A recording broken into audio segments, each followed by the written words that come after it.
So we talked about kind of the gun grab when you're on top mount. Let's talk about what to do if this guy does something else that's really common, where he sits up and he wraps you up in a bear hug. You guys might have even experienced this, like newer white belts, if you're training with somebody, they don't really know what to do from the bottom, so out of desperation, they just sit up and they wrap you up in that bear hug. Yep, here.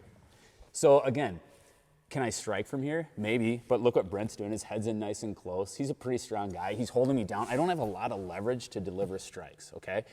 And again, if I'm preoccupied with doing this, I don't have my hands out for base. As I'm doing this, if he decides he does want to roll me and he's a big, strong guy, and I'm here, I might get rolled, right? So let's talk about how to get out of it.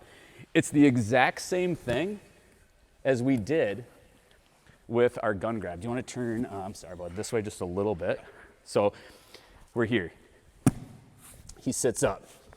Option one, if his head is in tight, I'm going to start to work a frame inside to drive his head back down to the mat. From here, if he's still holding on really tight, which I can tell Brent doesn't want to do, I can get my hands underneath his chin and I can start to push as I sit up and posture out. Does that make sense?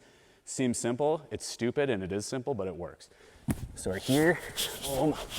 He's hugging me tight, frame.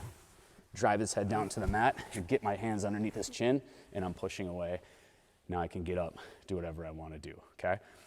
That's option one. Second option from this bear hug from top mount, if his head is in tight, I still might be able to create a frame and get this to the mat. With the second option, I'm going to do the exact same thing that we did with the gun grab defense. I'm going to lean, I'm going to step this foot up nice and high. If he's still holding on, I walk this foot in, my knee starts to pinch, grab the wrist, grab the elbow, and I start to work that Kimura position. Push, pull, okay? Some more time. Option one, he sits up, his head's in nice and tight. Frame, drive his head back to the mat, get my hands underneath his chin, I stack, push, break the grip. Option two, maybe I'm having trouble with that one, he's really strong. I lean, step, walk my foot in. Notice how close it is to his head. I can still create a frame here if I need to. As I pinch my knee, that alone broke the grip. But if you're still hanging on, you just go back to that first option with the gun grab. Does that make sense? Be nice to each other with this one, but if you want to add a little bit of resistance, feel free to do so you can understand what it's like to create that frame and get those hands under the chin. That option is no different than if we're on our feet. And Brent bear hugs me from the front.